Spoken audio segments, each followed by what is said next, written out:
Assalamualaikum warahmatullahi wabarakatuh. Waalaikumsalam warahmatullahi wabarakatuh. Bismillah, alhamdulillah, wassalatu wassalamu ala rasulillah sayyidina wa maulana Muhammad ibn Abdullah, la hawla wa la quwwata illa billah, ma ba'da.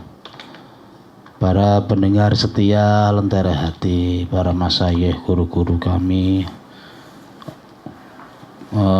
mudah-mudahan kita senantiasa mendapat perlindungan dari Allah. Amin. Senantiasa diberikan hidayah oleh Allah, pertolongan oleh Allah, sehingga aktivitas keseharian kita senantiasa mendapatkan aktivitas ibadah kepada Allah Subhanahu wa Ta'ala. Aktivitas ibadah yang disertai dengan keikhlasan akan memperkuat daya imun kita dari berbagai macam penyakit. Itulah kemudian kenapa pagi ini saya mengambil tema sembuh dengan ruqyah. Sembuh memang hak prerogatif dari Allah Subhanahu wa Ta'ala. Dan itu memang tujuan dari kita. Setiap dari persoalan kita memberikan jawaban, jalan keluar, solusi dalam macam persoalan. Dari setiap kesulitan kita diberikan kelapangan oleh Allah Subhanahu wa Ta'ala. Bahkan dari setiap derita, kesakitan, memburuknya kesehatan kita, Allah memberikan kesembuhan bagi kita. Sama dengan takdir Allah yang lainnya, rezeki, jodoh yang menjadi wewenang mutlak dari Allah Subhanahu wa Ta'ala. Selayaknya juga bagi orang yang sakit menjadi wewenang mutlak dari Allah Subhanahu wa Ta'ala. Diceritakan dalam kitab syarah dari kitab Tauhid yang bernama kitab Nurul Dholam, ya. Pernah saya membaca bahwa satu saat Nabi Musa merasakan sakit di area giginya. Sudah bertahun-tahun merasakan sakit itu, kemudian Nabi Musa mohon kepada Allah, ya Allah, berikan obat bagi sakit yang ada pada gigi saya ini. Kemudian Allah memberikan petunjuk, satu pohon herbal, satu daun di satu tempat, dikunyah pada giginya. Kemudian Nabi Musa menuju ke tempat yang diberikan petunjuk oleh Allah itu, kemudian mengunyahnya sesuai dengan petunjuk. Setelah itu kemudian merasakan nyaman pada giginya, merasakan sembuh pada giginya. Beberapa tahun kemudian, gigi yang dulunya pernah sakit itu kambuh kembali. Kemudian Nabi Musa teringat bahwa Allah memberikan satu petunjuk obat, daun-daunan di satu tempat. Kemudian Nabi Musa langsung ke tempat itu, kemudian langsung mengkonsumsi sebagaimana dulu ketika Nabi Musa merasakan sakit itu. Setelah mengkonsumsinya, ternyata yang dirasakan dulu berbeda dengan yang dirasakan yang kedua ini. Tidak sembuh, tidak mereda sakit giginya. Sehingga kemudian Nabi Musa mohon kepada Allah petunjuk. Ya Allah, kok tidak seperti yang pertama itu? Kemudian Allah memberikan jawaban, wahai Musa, yang pertama kamu langsung memohon kepadaku, kemudian aku memberikan petunjuk satu obat. Tapi yang kedua ini kamu langsung menuju obat itu, tapi kemudian mohon kepadaku.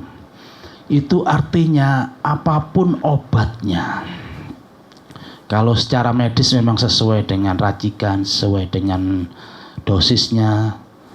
Tetapi bagi kita orang yang beriman, memohon kepada Allah itu adalah hal utama. Berdoa kepada Allah itu adalah hal utama dan yang pertama. sama dengan sakit-sakit yang lainnya. Apapun penyakit kita, mungkin kita berpikiran yang pertama adalah ke dokter, atau mungkin ke dukun, atau mungkin ke tabib, atau mungkin ke alternatif yang lainnya. Padahal kalau melihat cerita dari kitab Nurul Dhalam ini, ya, cerita dari kitab ini, bahwa yang pertama adalah kita menghadap kepada Allah, mohon petunjuk kepada Allah, mohon kesembuhan kepada Allah, meskipun sejatinya kita mengerti obatnya. Tetapi karena Allah adalah zat yang maha penyembuh, maka mohonlah, mintalah kepada Allah Subhanahu wa ta'ala, kemudian meminum obat itu. Meskipun kita sudah tahu dokter yang dituju untuk sakit ini, tapi jangan itu yang menjadi tujuan utamanya, tetapi mohonlah kepada Allah kesembuhan. Sama halnya dengan hal yang lainnya, rezeki. Meskipun kita tahu tempat rezeki di perusahaan kita, di kantor kita, di sekolah kita, atau di yang lain-lainnya, tetapi setiap kita berangkat untuk mencari, menyambut rezeki itu, mohonlah kepada Allah Subhanahu wa ta'ala rezeki yang banyak, yang berkah, dan lain sebagainya. Sama halnya dengan sakit itu. Maka yang paling utama adalah doa kepada Allah Subhanahu wa ta'ala tentang kesembuhan penyakit ini. Maka hati ini yang pertama menggantungnya kepada Allah Subhanahu wa ta'ala, tidak yang lainnya. Meskipun secara zahir kita tahu mau obat apa yang harus kita minum, mau dokter yang mana yang harus kita tuju dan konsultasikan, kepada tabib siapa yang kemudian harus kita mintakan suwuk kepadanya. Tetapi yang paling utama sebelum semuanya itu adalah berdoa, mohon kesembuhan kepada Allah Subhanahu wa ta'ala. Nah, doa dalam hal ini adalah ruqyah. Maka tema sembuh dengan ruqyah ini adalah sembuh dengan berdoa, mohon kepada Allah Subhanahu wa ta'ala dengan wasilah Al-Quran. Karena Al-Quran sendiri itu memberikan garis yang tegas.